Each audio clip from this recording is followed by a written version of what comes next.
আজকের বিশেষ বিশেষ খবরে জানা যাচ্ছে নিজেরই ফ্ল্যাটে খুন হয়েছেন শহরের বিখ্যাত ব্যবসায়ী আদিত্য সেন।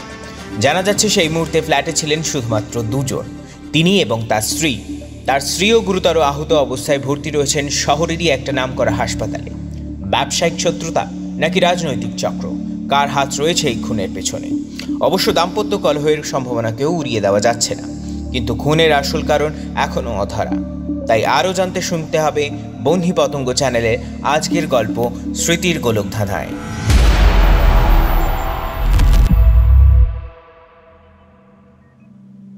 চোখটা যখন খুলল, নিহারিকার প্রথমেই মনে হলো চারিদিকটা সাদা, চারপাশের দেওয়াল, বিছানার চাদর, এমনকি বাতাসে ভেসে থাকা একটা অদ্ভুত গন্ধও যেন সাদা রঙের। মাথার ভেতরটা ভোঁ ভোঁ করছে, যেন হাজার হাজার মৌমাছি এক যোগে ডেকে চলেছে। সে ধীরে ধীরে উঠে বসার চেষ্টা করল। শরীরটা ভীষণ দুর্বল, যেন নিজের শরীরটাই অচেনা হয়ে গেছে। মিসেস সেন, আপনি জেগে উঠেছেন? একটা শান্ত পেশাদারি গলায় প্রশ্নটা ভেসে এলো। নিহারিকা কোনো প্রকারে ঘাড় ঘুরিয়ে দেখল একজন নার্স তার পাশে দাঁড়িয়ে আছে। তার মুখে একটা মৃদু হাসি। মিসেস নিহারিকা সেন? নিহারিকা ভুরু কুঁচকে ভাবার চেষ্টা করল। নামটা পরিচিত, কিন্তু নিজের বলে মনে হচ্ছে না। সে তো নিহারিকা, নিহারিকা সেন নয়, শুধু নিহারিকা। বয়স 23 কি 24। সদ্য আর্কিটেকচার পাশ করে একটা ফার্মে যোগ দিয়েছে। তার তো বিয়েই হয়নি। আমি কোথায়? নার্স একটু অবাক হলেন। আপনি হসপিটালে আছেন। একটা অ্যাক্সিডেন্ট হয়েছিল আপনার। অ্যাক্সিডেন্ট? কিসের অ্যাক্সিডেন্ট? আমার তো আজ অফিসে যাওয়ার কথা ছিল, নতুন একটা প্রজেক্ট নিয়ে বসের সাথে মিটিং। ভাবতে গিয়েই মাথার যন্ত্রণাটা তীব্র হয়ে উঠল। কিছুক্ষণ পরেই ঘরে ঢুকলেন একজন পুলিশ অফিসার, বয়স 30-এর কোঠায়, চোখে এক তীক্ষ্ণ অনুসন্ধিৎসু দৃষ্টি। বুকের ব্যাজে নাম লেখা আরিয়ান চৌধুরী। তিনি কলকাতা পুলিশের ডিটেকটিভ ডিপার্টমেন্টের একজন ইনভেস্টিগেটর। বয়স কম হলেও ডিপার্টমেন্টের সবাই ওনাকে বেশ সমীহ করে চলে। মিসেস সেন, আমি ইন্সপেক্টর আরিয়ান চৌধুরী। আপনার সাথে কিছু জরুরি কথা ছিল, আশা করি আপনি আমায় সাহায্য করবেন। শান্ত গলায় বলল আরিয়ান। নিহারিকা চুপ করে রইল। মিসেস সেন সম্বোধনটা তাকে অস্বস্তিতে ফেলছিল। আরিয়ান চেয়ার টেনে বসল। গত পরশুদিন রাতে আপনাদের ফ্ল্যাটে আপনার স্বামী মিস্টার আদিত্য সেন খুন হয়েছেন। আমরা যখন ঘটনাস্থলে পৌঁছাই তখন আপনিও সেখানে অজ্ঞান অবস্থায় পড়েছিলেন। আপনার মাথায় চোট লেগেছে। আপনি এই ঘটনার একমাত্র সাক্ষী। প্রতিটি শব্দ যেন একটা ভারী হাতুড়ির ঘা হয়ে নিহারিকার মাথায় পড়ছিল। স্বামী আদিত্য সেন খুন! তার পৃথিবীটা যেন এক মুহূর্তের মধ্যে উলট পালট হয়ে গেল। সে আদিত্য সেনকে চেনে, শহরের একজন নামকরা ধনী ব্যবসায়ী, কিন্তু সে তার স্বামী। অসম্ভব। আপনি ভুল করছেন, আমার বিয়ে হয়নি। আদিত্য সেন আমার স্বামী নন। আরিয়ানের মুখের অভিব্যক্তি সামান্য বদলালো না। সে অনুমান করেছিল এমন কিছুই হবে। ডাক্তার আগেই জানিয়েছিলেন নিহারিকা রেট্রোগ্রেড অ্যামনেশিয়াতে ভুগছে। তার জীবনের শেষ 5 বছরের কোনো স্মৃতিই অবশিষ্ট নেই। সে মানসিকভাবে প্রায় 5 বছর অতীতে ফিরে গেছে, যখন সে ছিল একজন অবিবাহিত উচ্চাকাঙ্ক্ষী তরুণী। ঠিক আছে, আপনি শান্ত হন। যা আপনার মনে আছে আপনি সেটাই বলুন। কিন্তু আপনি যেসব বলছেন সেসব কি সত্যি? আমার আমার অফিসের ওই ইম্পর্টেন্ট প্রজেক্টটা যে আজই শেষ করতে হবে, আজই শেষ করতে হবে। কিন্তু নিহারিকার মনে কিছুই ছিল না। তার স্মৃতি একটা সাদা ক্যানভাসের মতোই শূন্য। শেষ যা মনে পড়ছে তা হলো সে তার ডিজাইন নিয়ে কাজ করছিল, কফি খাচ্ছিল, আর বাইরে ঝমঝম করে বৃষ্টি পড়ছিল। এরপর সবটা অন্ধকার। স্যার প্লিজ ওনাকে আর কিচ্ছু জিজ্ঞাসা করবেন না, ওনার উপর প্রেশার পড়ছে। হ্যাঁ হ্যাঁ নিশ্চয়। মিসেস সেন, মানে নিহারিকা ম্যাডাম, আমি আসছি, আপনি রেস্ট করুন, আমরা পরে কথা বলবো। তখনকার মতো সেখান থেকে চলে এলেও আরিয়ান বুঝতে পারছিল এই কেসটা তার কেরিয়ারের সবচেয়ে জটিল কেসগুলোর একটা হতে চলেছে। নিজের রুমে এসে চেয়ারে গা এলিয়ে দিল আরিয়ান। আরিয়ানের একটা অদ্ভুত স্বভাব আছে, সে কোনো কেস নিয়ে ঘেঁটে থাকলেই নিজেকেই নিজে প্রশ্ন করে। নিজের সাথে কথোপকথনের মাধ্যমে আস্তে আস্তে জ্বর ছাড়ায় সে। ঘটনাস্থলে কোনো জোর করে ঢোকার চিহ্ন নেই, মূল্যবান কিছু খোয়াও যায়নি।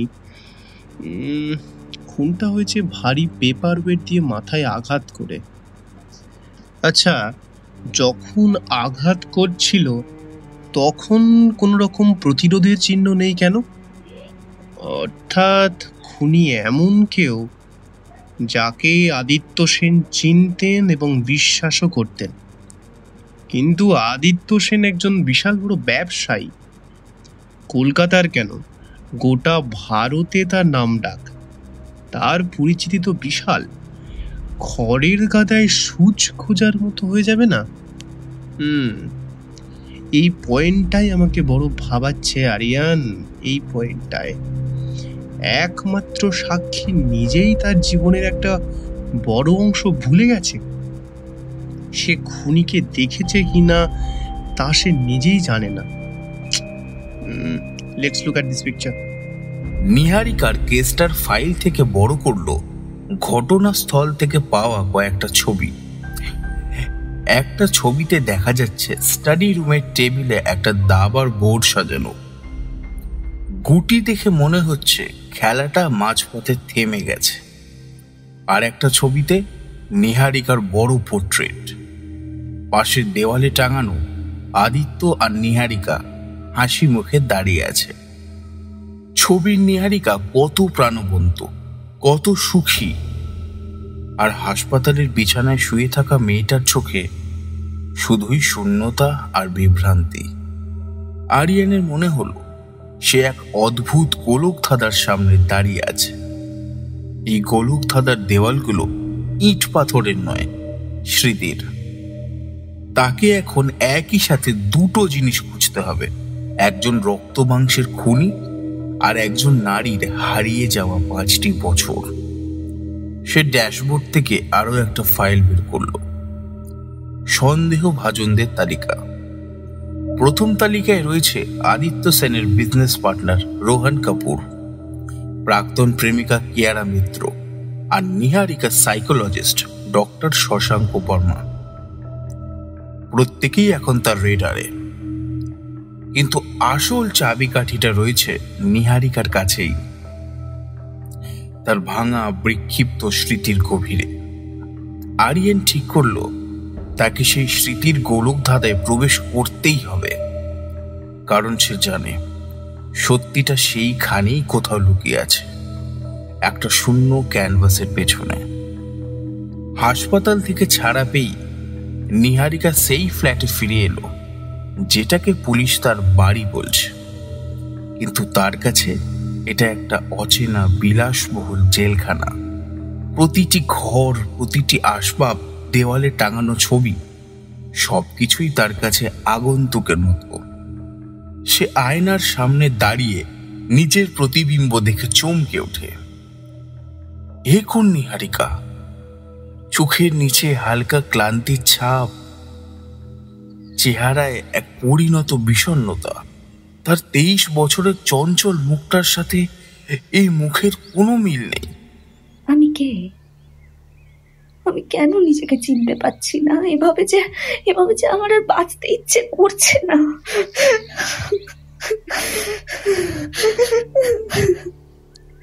না না, হচ্ছে না, এভাবে চলতে পারে না।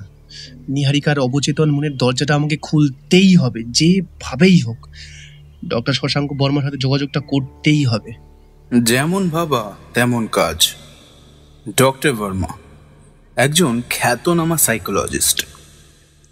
নিহারিকা চিকিৎসার দায়িত্ব ওনার কাঁধেই ছিল। তিনি শান্ত সৌম্য একজন মানুষ, যার চোখে মুখে এক গভীর বুদ্ধিমত্তার ছাপ। প্রথম সেশনেই আরিয়ান উপস্থিত ছিল। ডক্টর বর্মা নিহারিকাকে একটা আরামদায়ক সোফায় বসালে। ঘরের আলো কমিয়ে দেওয়া হলো। একটা মৃদু সুর বাজতে লাগলো। ডক্টর বর্মার শান্ত সম্মোহনী গলায় নিহারিকা ধীরে ধীরে তার চোখ বন্ধ করলো। আপনি একটা লম্বা করিডোর দিয়ে হাঁটছেন নিহারিকা। আপনার দুপাশে অনেকগুলি বন্ধ দরজা। প্রতিটা দরজার পেছনে আপনার এক একটা স্মৃতি। ভয় পাবেন না। যে দরজাটা আপনার পরিচিত মনে হয় সেটা খোলার চেষ্টা করুন। হিপনোসিসের গভীরে নিহারিকার অবচেতন মন কথা বলতে শুরু করলো, কিন্তু যা বেরিয়ে এলো তা কোনো স্পষ্ট স্মৃতি নয়, বরং কিছু বিচ্ছিন্ন প্রতীকী ছবি। আমি কাজ ভাঙার শব্দ শুনতে পাচ্ছি। অনেক অনেক কাজ ঝনঝন করে ভেঙে পড়ছে। অনেক অনেক কাজ, অনেক কাজ। আর কি দেখছেন? বৃষ্টি, খুব জোরে বৃষ্টি পড়ছে। জানলার কাজ বেয়ে জল গড়িয়ে পড়ছে। আর আর আর একটা দাবার বোর্ড, সাদা আর কালো ঘর, একটা ঘোড়া উল্টে পড়ে আছে। একটা ঘোড়া উল্টে। হঠাৎই নিহারিকার শরীরটা শক্ত হয়ে গেল। সে ভয়ে কাঁপতে শুরু করলো। একটা চোখ, একজন রাগী চোখ আমার দিকে তাকিয়ে আছে। ভীষণ রাগ।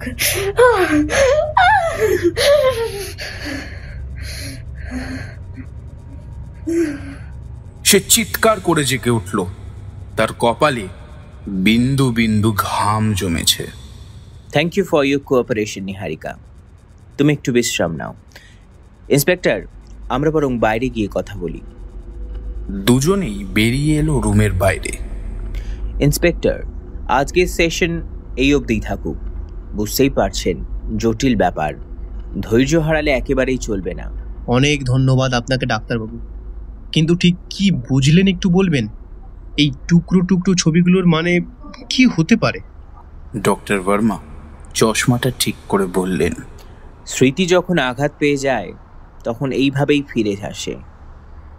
কাঁচ ভাঙার শব্দ হয়তো কোনো ঝগড়া বা সম্পর্কের ভাঙনকে বোঝাচ্ছে। দাবার বোর্ড হতে পারে কোনো মানসিক সংঘাতের প্রতীক। আর ওই রাগী চোখ হতে পারে সেটা খুনির চোখ, অথবা তার নিজের ভেতরে কোনো ভয় বা অপরাধ বোধের প্রতিচ্ছবি। আবার আরও একটু সময় দিলে তবেই বুঝতে পারবো নিহারিকা যা বলছে সেটা কি আদৌ সত্যি, না সবটাই ওর অবচেতন মনের কল্পনা। ঠিক আছে, আজ তবে চলি। ভবিষ্যতে আপনার সাহায্য পাবো আশা করি। অন্যদিকে আরিয়েন এবার সন্দেহ ভাজনদের জেরার দিকে মন দিল। প্রথম টার্গেট আদিত্যর বিজনেস পার্টনার রোহন কাপুর। নিজের সোর্স লাগিয়ে সে জানতে পেরেছে যে আদিত্যর সাথে রোহানের একটা লেনদেন নিয়ে ঝামেলা চলছিল। আপনার সাথে আদিত্যর সম্পর্ক কেমন ছিল? We are like best friends. শুধু বিজনেস পার্টনার নয়, আমরা অলমোস্ট একে অপরের লাইফের অংশ হয়ে গেছিলাম। সত্যি কি তাই? Yes sir, absolutely. আমি যে শুনেছিলাম ওই 10 কোটির মতো। নো স্যার, বিজনেসে তো এসব হয়েই থাকে। আপনাদের এই টাকার ঝামেলার কথা কিন্তু আপনাদের অফিসের অনেকেই চাক্ষুষ করেছে। আপনি যে মারার হুমকি দিয়েছিলেন তার অনেক সাক্ষী আছে। স্যার স্যার আদিত্য আমার টাকাটা ফেরত দিচ্ছিল না। আমি রেগে গিয়ে ওকে হুমকি দিয়েছিলাম, এটা সত্যি। কিন্তু স্যার খুনটা আমি করিনি স্যার। শুনুন, আপনার মতো অপরাধী আমার অনেক দেখা আছে। এবার মানে সত্যিটা বলবেন নাকি? না স্যার, বিশ্বাস করুন, খুনের রাতে আমি শহরের অন্য প্রান্তে একটা পার্টিতে ছিলাম। ঠিক আছে, এখন যান, শহর ছেড়ে কোথাও যাবেন না। যখনই ডাকবো তখনই কিন্তু আসতে হবে। নিশ্চয়ই sir. Thank you sir. Rohan চলে যেতেই আরিয়ান নিজের সোর্স কাজে লাগায় পার্টির কথাটার সত্যতা যাচাই করতে।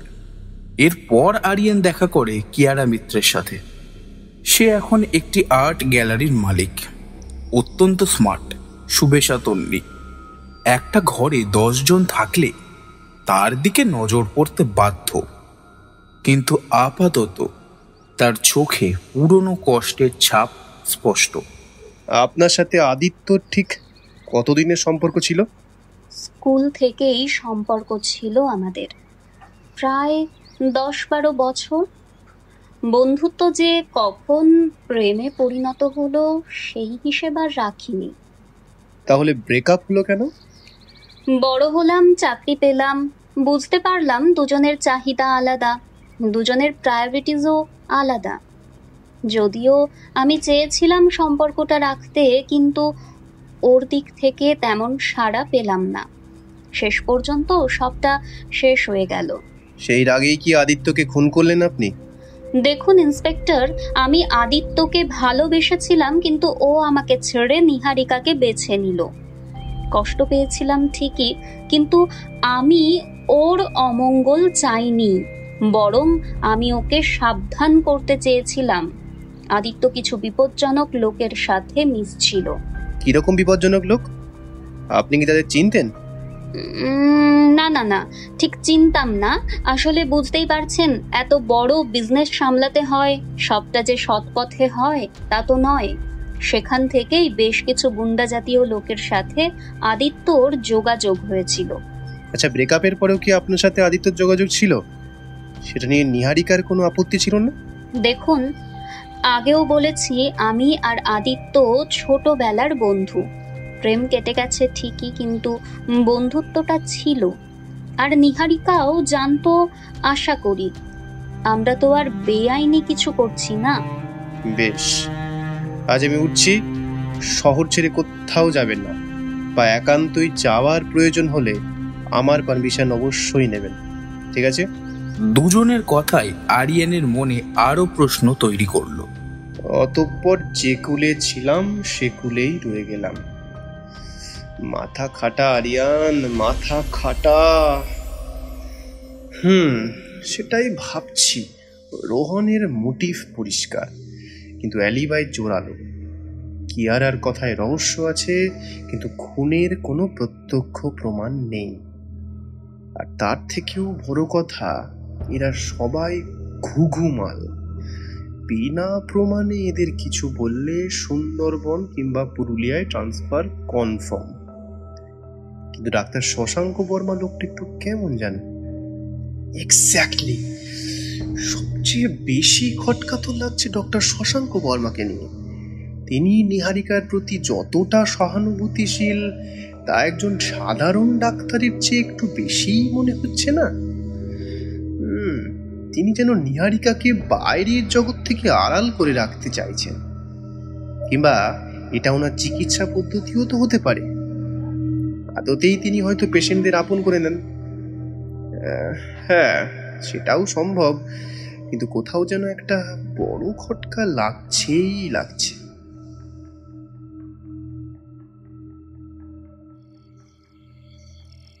সেদিন রাতে ফ্ল্যাটে একা বসেছিল নিহারিকা। তার হাতে একটা পুরনো অ্যালবাম, যা সে একটা ড্রয়ার থেকে খুঁজে পেয়েছে। অ্যালবামের পাতায় পাতায় তার আর আদিত্য ছবি, তাদের বিয়ে, হানিমুন, বন্ধুদের সাথে পার্টি। অচেনা এক পুরুষের সাথে নিজের হাসি মুখের ছবিগুলো দেখতে দেখতে তার ভেতরটা কেমন করে উঠল। এই মানুষটাকে সে ভালোবাসত, এই জীবনটা তার নিজের ছিল। হঠাৎ একটা ছবির দিকে তাকিয়ে সে থমকে গেল। একটা ঘরোয়া পার্টির ছবি। সেখানে আদিত্য, নিহারিকা, রোহন, কিয়ারা সবাই আছে। আর তাদের পাশে দাঁড়িয়ে মৃদু হাসছেন ডক্টর শশাঙ্ক বর্মা। নিহারিকা বুঝতে পারে তিনি শুধু তার ডাক্তার নন, তাদের পারিবারিক বন্ধুও ছিলেন। ছবিটা দেখার সাথে সাথেই নিহারিকার মাথায় আবার সেই দৃশ্যটা ভেসে উঠল। দাবার বোর্ডের উল্টে থাকা ঘোড়াটা। তার মনে হলো এই মানুষগুলোর প্রত্যেকেই যেন সেই দাবার বোর্ডের এক একটি ঘুঁটি, কিন্তু খেলাটা কে খেলছিল আর আসল লক্ষ্য কে ছিল? তার অবচেতন মন তাকে কিছু একটা বলতে চাইছে, কিন্তু সে সেই ভাষার পাঠোদ্ধার করতে পারছে না। গোলক ধাঁধার দেওয়ালগুলো যেন আরো দুর্ভেদ্য হয়ে উঠছে। প্রতিটা দিন কাটছিল একদম বন্ধ করা অনিশ্চয়তার মধ্যে। নিহারিকার কাছে তার নিজের বাড়িটাই ছিল এক অচেনা গোলক ধাঁধা, যার প্রতিটি কোণে লুকিয়ে আছে তার হারিয়ে যাওয়া জীবনের রহস্য। ডক্টর বর্মার সাথে থেরাপি সেশনগুলো চলছিল, কিন্তু তার স্মৃতি ছিল আগের মতোই খণ্ডিত এবং প্রতীকী। তবে একটা দৃশ্য বারবার ফিরে আসছিল, সেই দাবার বোর্ড। দাবার বোর্ড? দাবার বোর্ড কি মানে হতে পারে এটার? কেনই বা একই জিনিস ঘুরে বেড়াচ্ছে নিহারিকার অবচেতন মনে? আচ্ছা ডাক্তার বর্মা, আপনার কি ধারণা?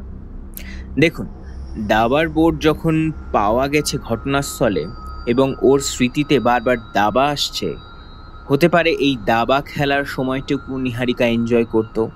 আবার যেহেতু ও ভয় পাচ্ছে জিনিসটা নিয়ে, হতে পারে দাবা খেলার সময় ভয়ঙ্কর কিছু ঘটেছিল। এই ব্যাপারে কি নিহারিকা আপনাকে কিছু বলেছে? মানে কেউ ঘরে এসেছিল কিনা? না, তবে সেরকম কিছু জানতে পারলে অবশ্যই জানাবো আপনাকে, চিন্তা করবেন না।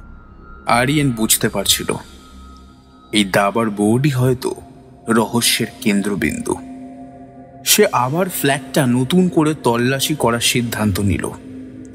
আদিত্য সেনের স্টাডি রুমটা ছিল নিখুঁতভাবে গোছানো, যেন সবকিছুই নিজের জায়গায় রয়েছে। কারণ নিত্যদিনের ব্যবহার্য জায়গা কি এতটা নিখুঁত হতে পারে? আরিয়েনের চোখ পড়ল বইয়ের তাকটার দিকে। সারি সারি বইয়ের পেছনে দেওয়ালের সাথে প্রায় মিশে থাকা একটা কাঠের প্যানেল তার দৃষ্টি আকর্ষণ করল। আরে এটা কি? সামান্য চাপ দিতেই প্যানেলটা সরে গেল এবং বেরিয়ে এলো একটা গোপন ড্রয়ার। ভেতরে ছিল চামড়ায় বাঁধানো একটি ডায়েরি। ডায়েরিটা হাতে নিতেই আরিয়ানের শিরদাঁড়া দিয়ে একটা উত্তেজনার স্রোত বয়ে গেল। সে পাতা উল্টাতে শুরু করলো, কিন্তু ভেতরের লেখাগুলো ছিল হতাশাজনক। সেগুলো কোনো ভাষায় লেখা নয়, বরং সংখ্যা এবং চিহ্নের এক জটিল সংকেত।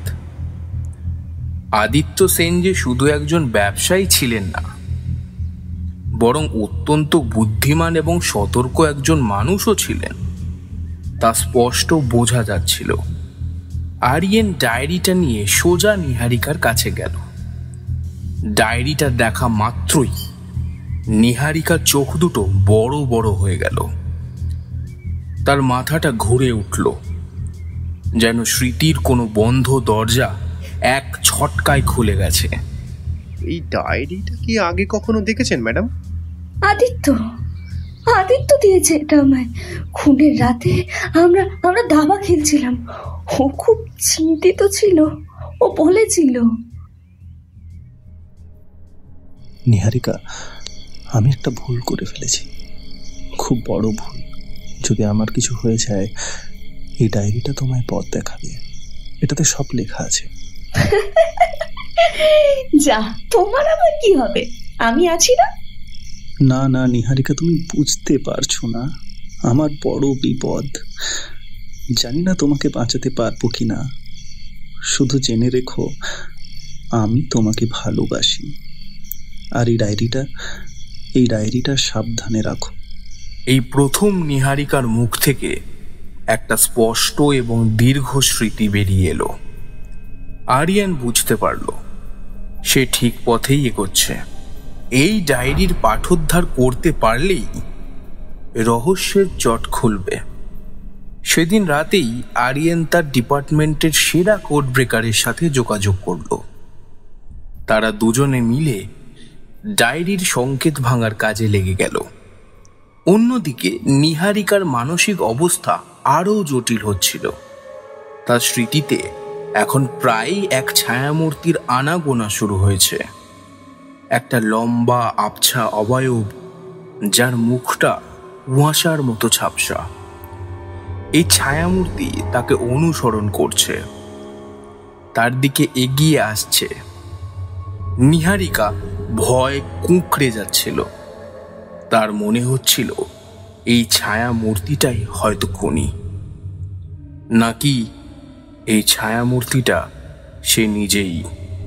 এই ভয়টা তাকে কুড়ে কুড়ে খেতে লাগলো।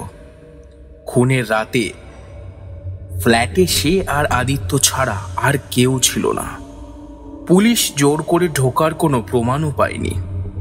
তাহলে কি ধস্তাধস্তির সময় সেই ভুল করে আদিত্যকে আঘাত করেছিল?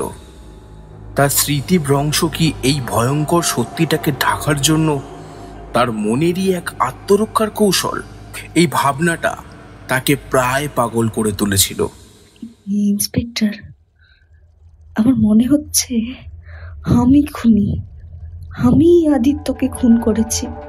সে আরিয়ানকে ফোন করে তার ভয়ের কথা জানালো। নিহারিকা, আপনার মন এখন খুব দুর্বল। সত্যিটা জানার আগে কোনো সিদ্ধান্তে পৌঁছাবেন না। আমরা খুব তাড়াতাড়ি সব জেনে যাব। যদি আরো কিছু মনে পড়ে অবশ্যই আমাকে জানাবেন, আর পজিটিভ থাকার চেষ্টা করুন, ঠিক আছে? আরিয়ান তাকে শান্ত করার চেষ্টা করল, কিন্তু আরিয়ানের নিজের মনেও একটা ক্ষীণ সন্দেহ উঁকি দিচ্ছিল। নিহারিকার এই মানসিক অবস্থা কি সত্যি, নাকি পুরোটাই নিখুঁত অভিনয়? সে কি স্মৃতিভ্রংশের নাটক করে নিজেকে বাঁচানোর চেষ্টা করছে? পরদিন সকালে কোড ব্রেকারের কাছ থেকে ফোন এলো। কি খবর রিয়াদ, কিছু উদ্ধার করতে পারলে? হ্যাঁ আরিয়ান, আমি কোডটা ভেঙে ফেলেছি। এটা একটা ডায়েরি, কিন্তু এর বিষয়বস্তুটা যতটা না ব্যক্তিগত তার চেয়ে বেশি বিস্ফোরক। তোমার এক্ষুনি আসা দরকার একবার। থ্যাংক ইউ, এক্ষুনি আসছি আমি। আরিয়ান দ্রুত গতিতে তার অফিসে পৌঁছালো। ডায়েরির পাঠোদ্ধার করা পাতাগুলো তার হাতে তুলে দেওয়া হলো। প্রথম কয়েকটা পাতা পড়েই আরিয়ানের ভুরু কুঁচকে গেল। আদিত্য সেনের জীবনটা বাইরে থেকে যতটা মসৃণ মনে হয়েছিল, ভেতরে ছিল ততটাই অন্ধকার আর জটিল। ডায়েরিতে লেখা ছিল তার বিজনেস পার্টনার রোহান কাপুরের সাথে তার বেআইনি লেনদেনের কথা। রোহান তাকে ব্ল্যাকমেল করছিল এবং তার কাছ থেকে বিপুল পরিমাণ টাকা দাবি করছিল। কিয়ারা মিত্রর কথাও ছিল। কিয়ারা আমার দুর্বলতার সুযোগ নিতে চায়। ও জানে আমি কোন বিপদে জড়িয়ে পড়েছি এবং আমাকে সাহায্য করার নামে নিজের স্বার্থ সিদ্ধি করতে চাইছে। কিন্তু আমি এভাবে সব কিছু শেষ হয়ে যেতে দেব না। আমার কিছু হয়ে গেলে কেউ পার পাবে না। জানি না ওরা আমার সাথে কি করবে। কেউ আমার শেষ নিশ্চিত, কিন্তু যাদেরকে বন্ধু ভাবতাম তারাই আজ আমার সবচেয়ে বড় শত্রু। এই বিপদের মধ্যে আমি ওকে জড়াতে চাই। কিন্তু ডায়েরির শেষ পাতাটা পড়তেই আরিয়ান স্তব্ধ হয়ে গেল। সেখানে এমন একজনের কথা লেখা ছিল যাকে সে কখনো সন্দেহের তালিকাতেই রাখেনি। একটা নাম যা পুরো সমীকরণটাকেই ওলট পালট করে দিল। আরিয়ান বুঝতে পারল নিহারিকার স্মৃতিতে ফিরে আসা ছায়ামূর্তিটা শুধু তার কল্পনা নয়, সেটা বাস্তব। আর সেই মূর্তির মুখটা এখন খুব শিগগিরই স্পষ্ট হতে চলেছে। গোলকধাঁধার কেন্দ্রবিন্দুতে সে প্রায় পৌঁছে গেছে। ডায়েরির শেষ পাতাটায় গোটা গোটা অক্ষরে লেখা ছিল একটি নাম, ডক্টর শশাঙ্ক বর্মা। তার নিচে আদিত্য সেনের কাঁপা কাঁপা হাতের লেখা। শশাঙ্ক একজন মুখোশধারী শয়তান। সে নিহারিকার ডাক্তার নয়, তার অসুস্থ মনের শিকারী। আমি আজই সব জানতে পেরেছি। বহু বছর আগে নিহারিকা যখন কলেজে পড়তো তখন শশাঙ্ক ছিল ওর সিনিয়র। সে নিহারিকার প্রতি মানসিকভাবে আসক্ত ছিল। নিহারিকা তাকে প্রত্যাখ্যান করায় সে মানসিকভাবে ভেঙে পড়ে। এতদিন পর সে আবার ফিরে এসেছে, এবার একজন ডাক্তার হিসেবে। আমাদের বিশ্বাস অর্জন করেও ও নিহারিকার মনকে নিয়ন্ত্রণ করতে চায়। আমি ওকে আজই আমাদের জীবন থেকে দূর করে দেব। যদি ও রাজি না হয় আমি পুলিশের কাছে যাব। জানি না এরপর কি হবে। আরিয়ানের চোখের সামনে পুরো ছবিটা পরিষ্কার হয়ে গেল। ডক্টর বর্মার সেই শান্ত সৌম্য মুখোশের আড়ালের আসল চেহারাটা সে দেখতে পাচ্ছিল। নিহারিকার প্রতি তার অতিরিক্ত যত্ন, তাকে বাইরের জগৎ থেকে আড়াল করে রাখার চেষ্টা, সবকিছুর কারণ এখন জলের মতো স্বচ্ছ। আরিয়ান এক মুহূর্ত দেরি করল না। সে তার টিম নিয়ে সোজা ডক্টর বর্মার ক্লিনিকে হানা দিল। প্রথমে ডক্টর বর্মা শান্ত থাকার ভান করল। সে আরিয়ানের সব অভিযোগ হেসে উড়িয়ে দেওয়ার চেষ্টা করল। ইন্সপেক্টর, আপনি একজন মানসিক রোগীর ডায়েরির উপর ভিত্তি করে একজন স্বনামধন্য ডাক্তারকে সন্দেহ করছেন? এটা হাস্যকর। হয়তো, কিন্তু আপনার পুরনো কলেজের রেকর্ড বলছে আপনি একবার নিহারিকা সেনকে হেনস্থা করবার অভিযোগে সাসপেন্ড হয়েছিলেন। আর আপনার চেম্বারে তল্লাশি চালিয়ে আমরা এমন কিছু জিনিস পেয়েছি যা আপনার বিরুদ্ধেই যাচ্ছে। আরিয়ানের ইশারায় একজন অফিসার একটি বাক্স এগিয়ে দিল। তার ভেতর থেকে বেরোলো নিহারিকার অজস্র ছবি, যেগুলো লুকিয়ে তোলা হয়েছিল। কিছু পুরনো চিঠি যা শশাঙ্ক নিহারিকাকে লিখেছিল কিন্তু কখনো পাঠাতে পারেনি।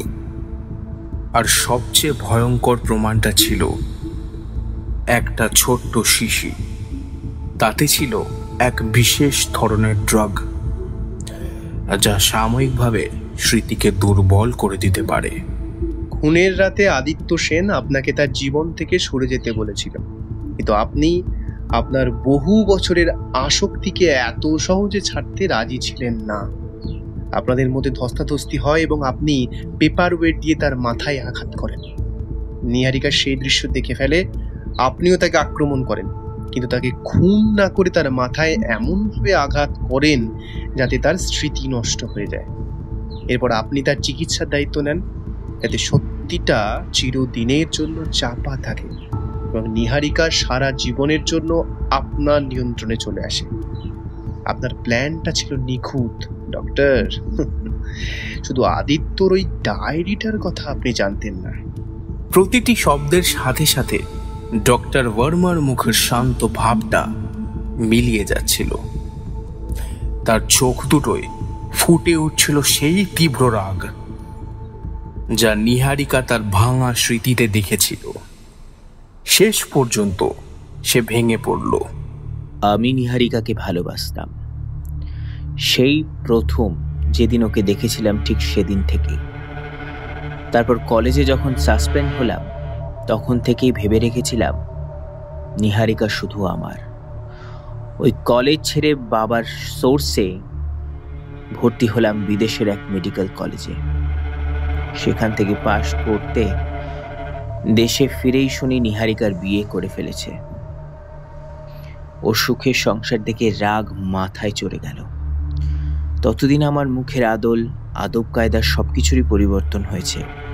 তাই আদিত্যর বন্ধু সেজে যখন নিয়মিত ওদের বাড়ি যাতায়াত শুরু করলাম তখন সেই পুরনো শশাঙ্ককে নিহারিকা চিনতে পারেনি। কিন্তু ওই শয়তান আদিত্য বেঁচে থাকলে কোনোদিনই আমাদের এক হতে দিত না। তাই তো পথের কাঁটাকে সরাতে বাধ্য হলাম আমি।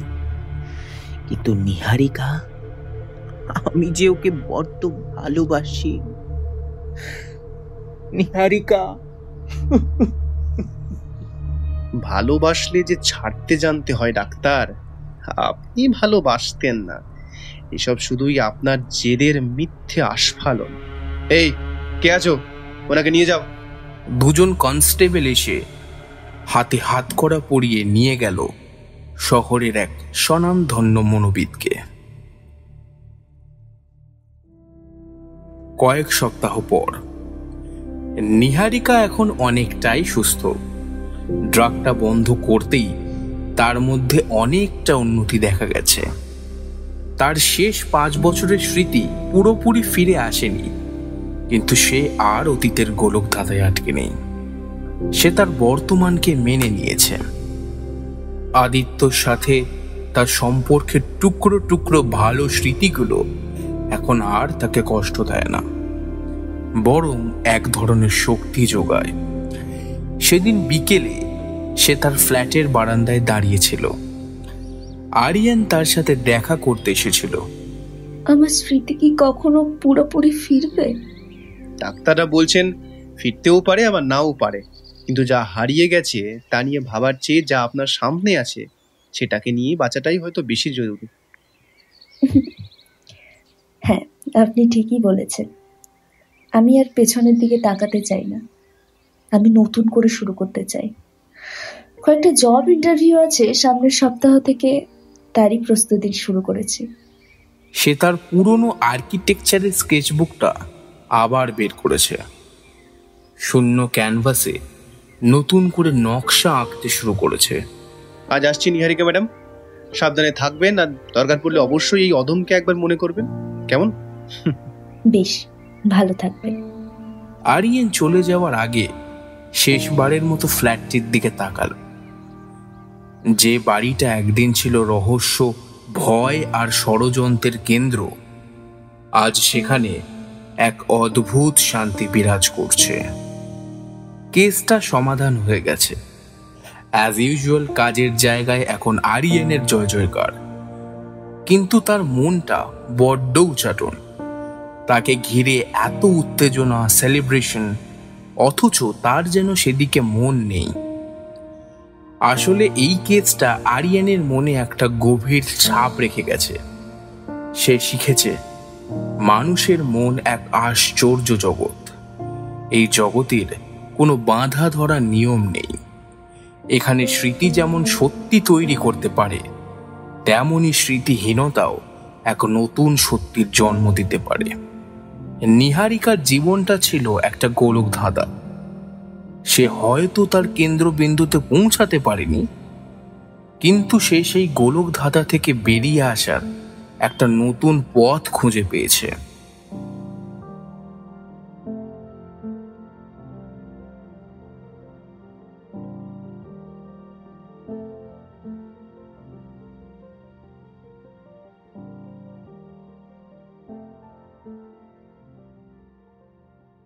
শেষ হলো আমাদের আজকের নিবেদন অমিত শিকারীর লেখা স্মৃতির গোলক ধাঁধা।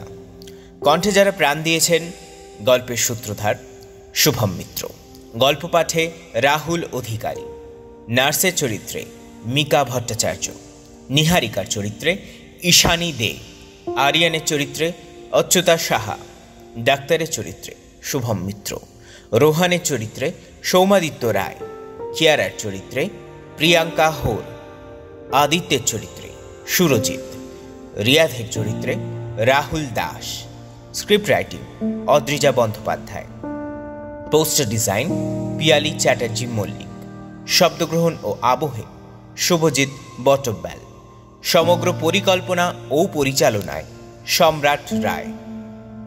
তাহলে আজ আপনাদের স্মৃতির গোলক ধাঁধা গল্পটি কেমন লাগলো জানাতে ভুলবেন না। যদি ভালো লেগে থাকে তাহলে লাইক করুন, সাবস্ক্রাইব করুন, বন্ধুদের সাথে শেয়ার করুন, যেন গল্প ছড়িয়ে পড়ে সবার মনে। আবার দেখা হবে পরের সপ্তাহে নতুন গল্পে। ভালো থাকবেন, সুস্থ থাকবেন। নমস্কার। বহ্নি পতঙ্গ, যেখানে কল্পনা জ্বলে ওঠে।